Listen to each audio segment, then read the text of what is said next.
everybody. It is Janet Metzger of the Network Marketers Den, and I am here with my new friend, Grant Sapkin. And Grant was somebody I met on LinkedIn. He's a master networker, but he's got so much to offer. You're going to love this episode. Grant, a little bit about you. Let's see. This is what you say, that you help top network marketers and coaches leverage authentic sharing technology to better prospect, follow up, and gain expansion revenue. Okay, there's a lot of words there. All I know is that you know how to make people's lives a lot easier with follow up in the network marketing industry. Does that kind of sum it up? That does, Janet. And thank you so much for introduction. And I appreciate it. And the follow up is really key and crucial in how we help our network marketers Absolutely. that we partner up with to actually exceed and excel in their industry. Yeah, if you don't follow up. So now you're a guy that lives in the Midwest. So I see you got your warm coat behind you. So I can appreciate that. What about when you say that the follow up is so important? Can you talk to us a little bit about why it's so important? What are your beliefs? I mean, you don't have to convince me because I'm 100% there. But for our listeners that tell me they don't have time and all of that, what would you say about the importance of follow-up? That's a great question, Janet. And it goes back to what we talked about earlier. You're putting in all that effort and time to prospect, that potential client. And so why just go halfway and not finish the race? And actually, finish the race and follow up with that prospect and really grab their attention and then get them into that meeting that you're looking to book and schedule with them. And so that's really crucial when we talk about follow-up, is that you're already doing that unique connection, that authentic connection with that person. Go and follow up, and you're going to catch them at the right time. And then you'll be able to then, reel them into that meeting that you're looking to have with them. Right. Grant, you said something that is so important that not everybody understands is that when you're following up, you're not necessarily just following up to close the sale, because it's not always a one call close, if you will. What you're saying, though, is that your follow up should lead to a phone call, a Zoom meeting. Did I catch that? Yes, exactly. And that's spot on, because you want to get your foot in the door. You're interrupting their day-to-day routine because you have something of value to share with that potential client. Right. And you can't, I always say you can't, it's like online dating. If you meet somebody online, you got to take it offline to really meet them. So right. For our listeners, please keep that in mind. What Grant is saying, that follow-up is not just about closing the sale. It's about closing the sale. And maybe the closing of the sale is to get that appointment booked and just to get them offline and talk. Absolutely. And, a little bit more about when you said you've gone through all that work. I'm sure you're well aware of the statistics. What does it, how many times does somebody typically have to talk to somebody before they actually say yes? Do you have any stats on that your company works with? Yeah, and I would say that we have touch points around 12, right? And that's throughout a course of a month. And it's so crucial because you're not going to be talking to someone once and really grab their attention right off the bat. It might take 3, 4, 5, 6 more times in different mediums, right? Whether it's a phone call or a text message or a social message. It has to be different types of points of contact that's really going to grab their attention and be like, oh, Janet has this value to share. I need to go sit down with her and see what she has to talk about. Right. Wow. 12 times.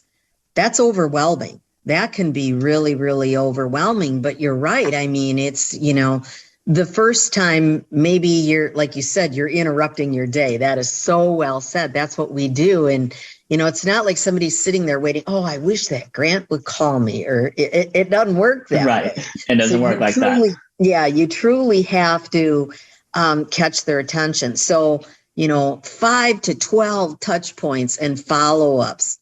And we know how important it is. I mean, it would be what I see all the time, Grant, is that people go to work, if you will, reach out to all these people and then they don't collect their paycheck.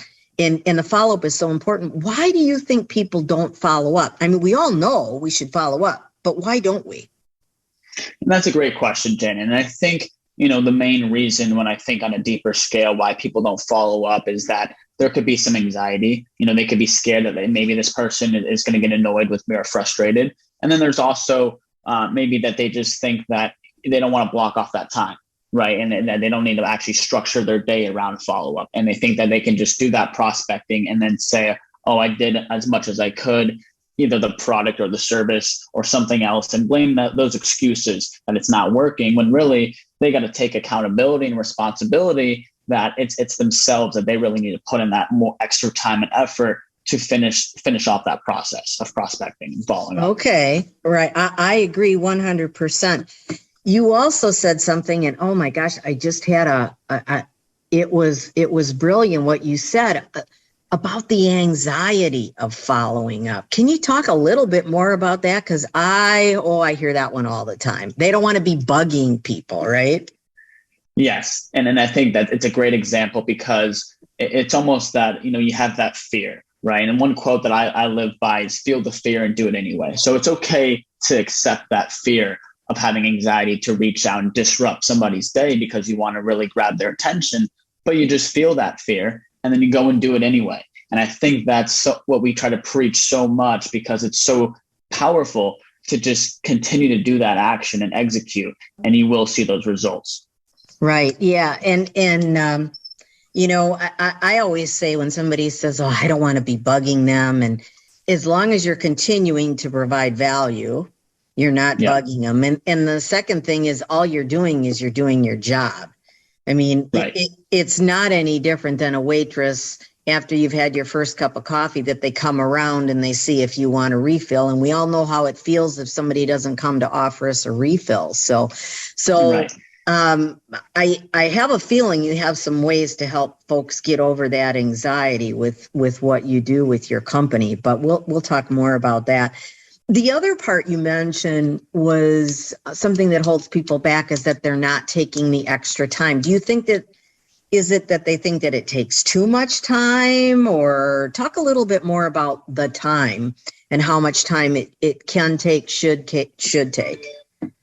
And that's really great to phrase it like that. And it's really time you should be blocking off, right? You should be having all other distractions away from you, whether it's your phone, computer, whatever it is that's just distracting you, or social media. There's a lot of time for my generation. And you really got to set aside that time block and go and prospect, especially those hot prospects, ones that they've replied to an email, or maybe they've done other type of responses that that they're somewhat interested.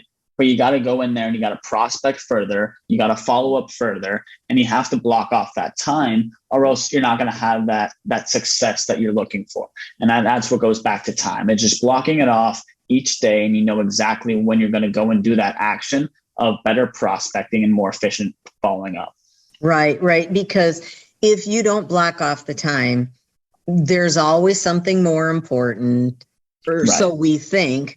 But at the end of the day, I mean, the reason why you're in this business, you're either wanting to grow your team or you want to grow your sales. And that's your job. That's what you've got to do. That's what you've got to do. So, I hear those things all the time. But that anxiety is a big deal for people because they're worried that they're pushy. So, but you've got to wait so we're not pushy, because I don't like to be pushy and I don't like to be pushed. So I hear you. We talk a lot about relationships, and that relationships are so important. And in today's day and age, I'm chuckling to myself when you said my generation with social media. Gosh, it's any generation.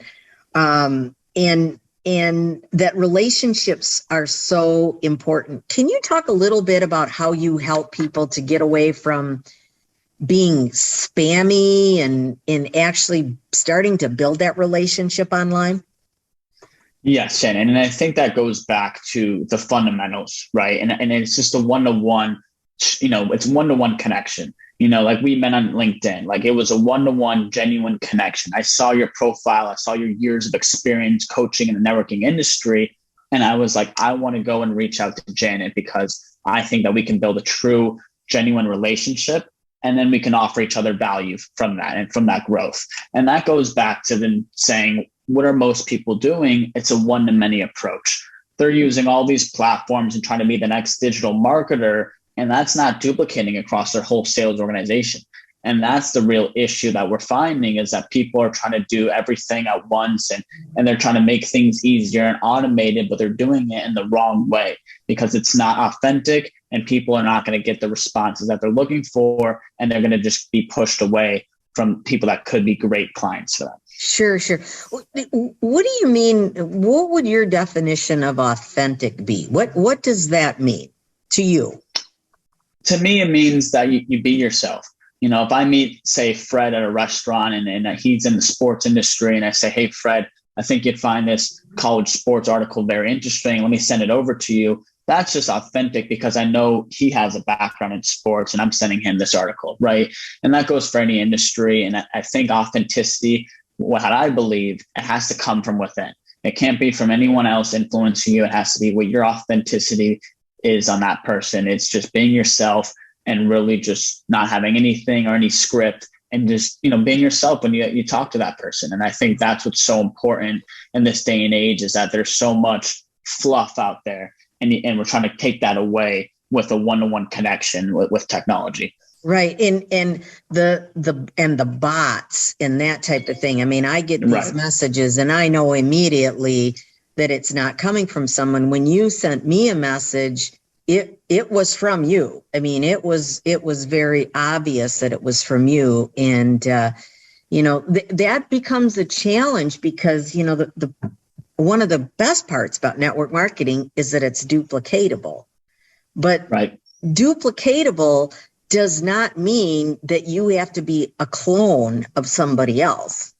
I mean, you have to be you. And a lot of companies come out with these scripts and people don't adjust it or anything like that. So I agree. I think authenticity is so important. But talk a little bit more about one-to-one versus one-to-many. I love that terminology, how you put that.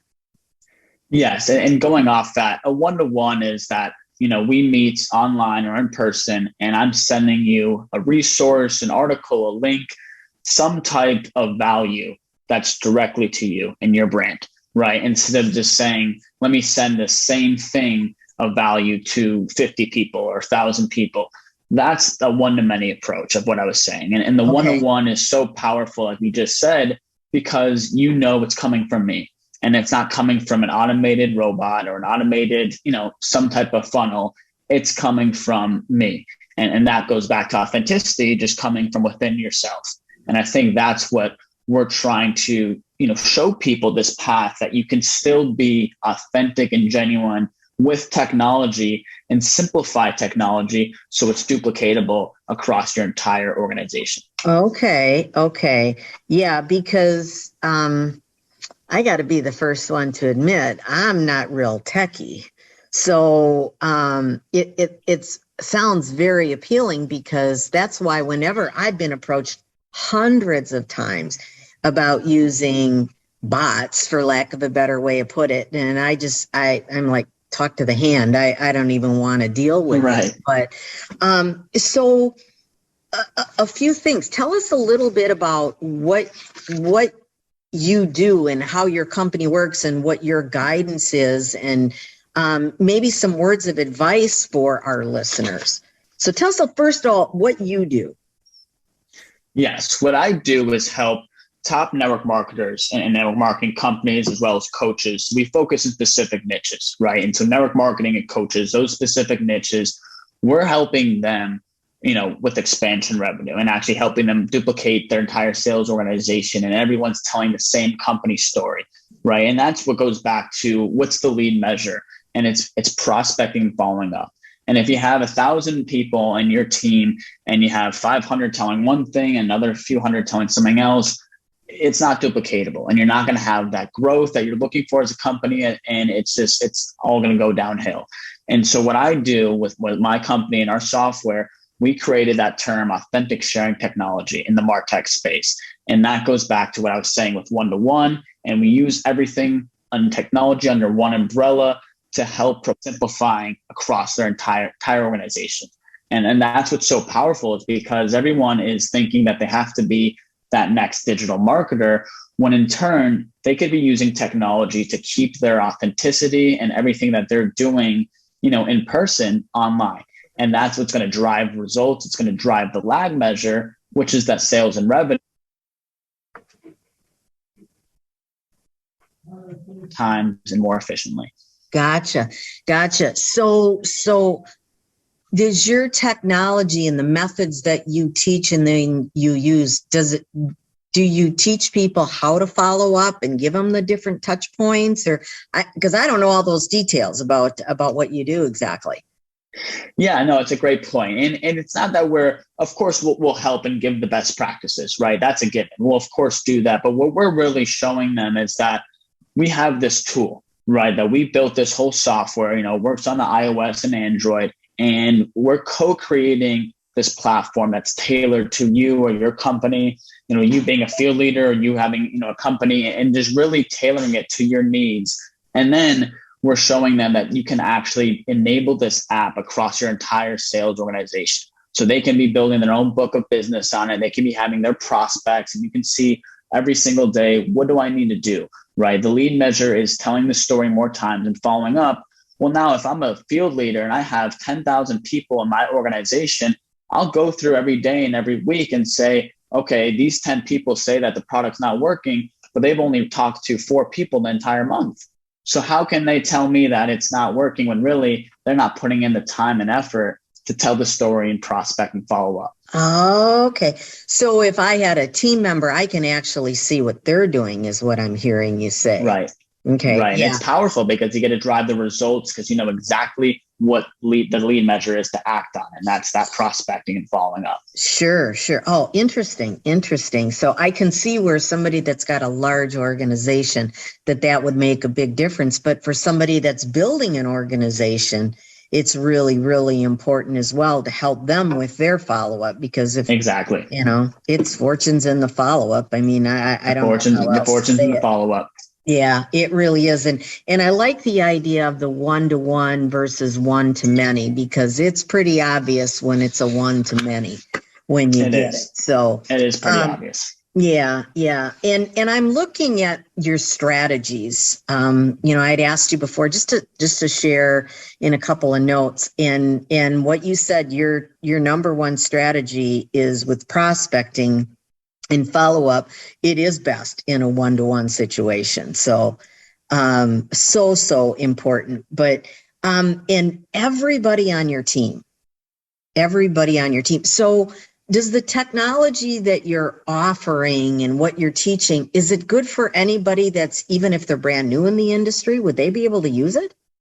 Absolutely. And that's when I go back to what I was saying earlier in our conversation, is simplifying technology, right? You don't want to have a new person in your organization and you're saying, go get all these platforms, right? And you got to be having them pay for like 10 to 20 platforms just to be able to do the simplicity of prospecting and following up. Let's keep it simple, right? Because we know the fundamentals haven't changed, but the technology and what we're living in, that's where we're trying to bridge the gap.